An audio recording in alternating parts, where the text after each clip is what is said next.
Hi friends, my mother চ্যানেলের পক্ষ থেকে সবাইকে আরও একবার সুস্বাগতম। আজকে যে বিষয়টা নিয়ে আলোচনা করব সেটা হচ্ছে ভোট বয়কট।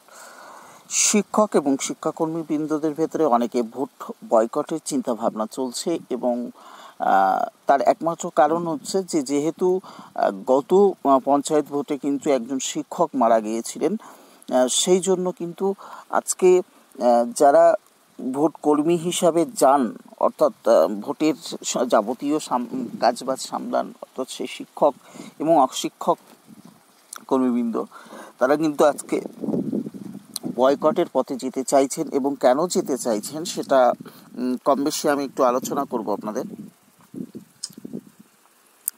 তো সেক্ষেত্রে একটু বলে রাখি যে বর্তমানে আমি যে জায়গায় আছি, বর্তমানে আমি একটু বাইরে আছি বাড়ি থেকে, সুন্দরবনের একটা এলাকায় একটু কাজের জন্য আমি এসেছি। তো সেক্ষেত্রে এখানে প্রাকৃতিক পরিবেশ এমন যে গতকাল ঝড় হয়ে গেছে এবং তার সঙ্গে সঙ্গে প্রচুর পরিমাণে হাওয়া বইছে, ফলে আমি যে রেকর্ডটা করছি, রেকর্ডের ক্ষেত্রে হয়তো একটু হাওয়ার কিছু আওয়াজ পাবেন। সেক্ষেত্রে প্রাকৃতিক পরিবেশের গ্রাম্য যে পরিবেশ, সেখানে বিভিন্ন রকম যে আওয়াজগুলো পাবেন, গরু ছাগলের সবগুলোর যে ব্যাপারটা থাকে আর গ্রাম্য পরিবেশে, সেটা কিন্তু ভিডিওতে আসবে, ফলে সেটাকে একটু মানিয়ে নেওয়ার চেষ্টা করবেন।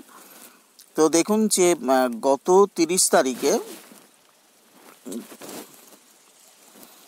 30 তারিখে এখানে একটা হয়েছে। গত 30 তারিখে শিক্ষাকর্মী শিক্ষা অনুরাগী ঐক্য মঞ্চের মাধ্যমে মানে রাজ্য কমিটির একটা গুরুত্বপূর্ণ মিটিং হয়েছিল। সেই মিটিংয়ে কী কী চিন্তাভাবনাগুলো নেওয়া হয়েছে বা কোন পদক্ষেপগুলো নেওয়া হয়েছে সেগুলো এখানে আলোচনা করা হয়েছে। তো প্রথমে হচ্ছে যে ভোটকর্মী হিসাবে ট্রেনিং নিতে যখন আপনারা যাবেন, তারা যে সিদ্ধান্ত নিয়েছেন এবং সেই সিদ্ধান্তগুলো আমি আপনাদের জানাচ্ছি। যে ভোটকর্মী হিসাবে ট্রেনিং নিতে যখন আপনারা যাবেন, তখন কেন্দ্রীয় নিরাপত্তা বাহিনীর আবেদন জানিয়ে বুকে ব্যাজ পড়ুন এবং একটি প্রতিবাদপত্র লিখে ব্যক্তিগত অথবা সমষ্টিগতভাবে ট্রেনিং সেন্টারে জমা দিন এবং সেই কপির অবশ্যই রিসিভ করাবেন। চিঠির বয়ান আমরা দিয়ে দেব। অর্থাৎ যখন আপনি ট্রেনিং নিতে যাচ্ছেন, তখন নিশ্চয়ই কেন্দ্রীয় বাহিনী যেন বুথে থাকে সেইভাবে আপনাকে চিঠিটা লিখতে হবে, মানে সেই প্রতিশ্রুতি নিতে হবে এবং একটা চিঠি আপনাকে দিতে হবে, দিয়ে তার রিসিভ কপি নিতে হবে কিন্তু ট্রেনিং সেন্টারে।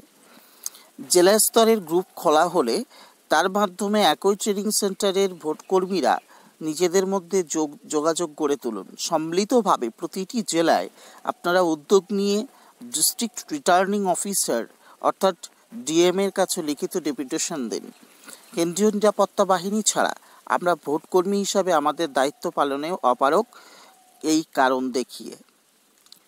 3 নম্বর যে নিয়মটা বলছেন, সেখানে বলছেন যারা ভোটকর্মীর দায়িত্ব ট্রেনিং বয়কট করতে চাইছেন, তারা অবশ্যই ব্যক্তিগতভাবে চিঠি লিখে নিজের জেলার ডিএম অর্থাৎ ডিস্ট্রিক্ট রিটার্নিং অফিসার অথবা চিফ ইলেকটোরাল অফিসার সিইও এবং তার সঙ্গে বলছেন যে এর ইমেল বা চিঠি দিয়ে নিজের কাছে ডকুমেন্ট রাখুন।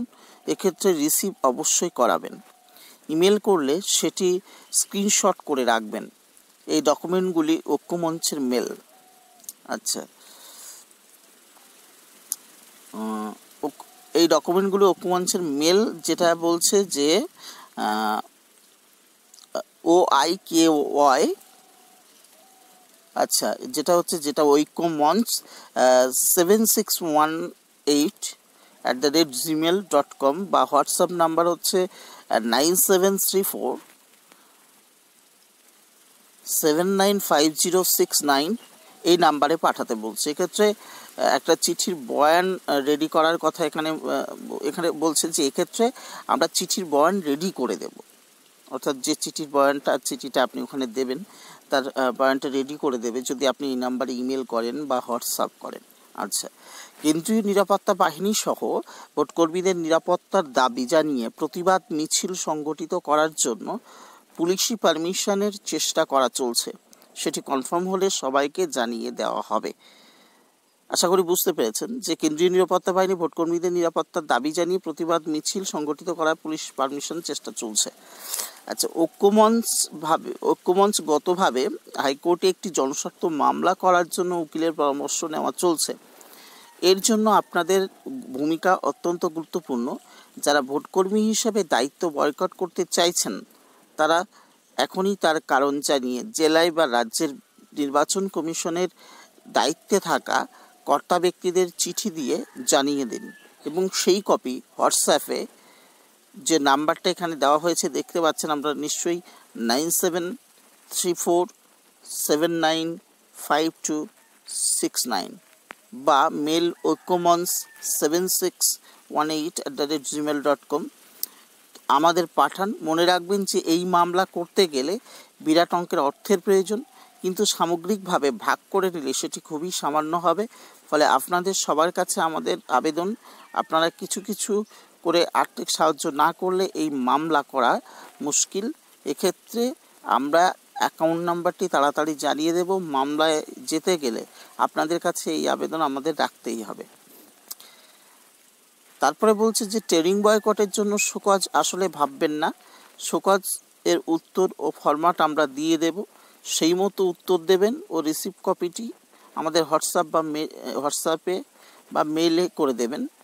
মেলের ছবির কোয়ালিটিটি একটু ভালো হয় প্রযুক্তিগত কারণে। আচ্ছা, বিশেষভাবে অনুরোধ করা হচ্ছে যে ট্রেনিং এর আধিকারিক ও কর্মীদের সাথে বিতর্কিত মন্তব্য এড়িয়ে চলুন। কোনোভাবে হেনস্থা করলে তার সম্মিলিত প্রতিবাদ করুন এবং প্রমাণ রাখুন, পাল্টা হেনস্থ করবেন না। কোনো গুরুত্বপূর্ণ ঘটনা ঘটলে প্রতিটি ঘটনার ছবি ও ভিডিও তুলে আমাদের কাছে পাঠান অতি দ্রুত। ধন্যবাদান্তে যেটা বলছেন যে শিক্ষক অনুরাগী মঞ্চ, ঐক্যমঞ্চ, পশ্চিমবঙ্গ রাজ্য কমিটি, এটা দেখুন তারিখটা এখানে অলরেডি দিয়ে দিয়েছে, সেটা হচ্ছে 30/3/2019 এই তারিখে। তো এই যে বক্তব্যটা এখানে বলছেন, সেক্ষেত্রে আপনারা ক্লিয়ার বুঝতে পেরেছেন যে ভোট বয়কটের কথার যে চিন্তাভাবনা করা হচ্ছে তার ডিটেলসটা আমি দিলাম এবং কিভাবে আগামী দিনে এগোচ্ছে সে সম্পর্কে ডিটেলসটা আমি দিলাম। তো এ সম্পর্কে যদি ব্যক্তিগত কারো মতামত থাকে নিশ্চয়ই জানাতে পারেন এবং সে সঙ্গে বলবো যে আশা করি অনেকের ভিডিওটি কাজে লাগবে, কারণ বর্তমানে যে অবস্থা সেখানে দাঁড়িয়ে এই যে পদক্ষেপ এটা কিন্তু একদম অমূলক নয় বলে আমার মনে হয়। তো যাই হোক, আজকে ছিল এই পর্যন্ত। আবার নতুন কোনো ভিডিও নিয়ে নতুন কোনো কথা নিয়ে নিশ্চয়ই দেখা হবে। ততক্ষণে সবাই সুস্থ থাকুন, ভালো থাকুন। Best of luck, all the best.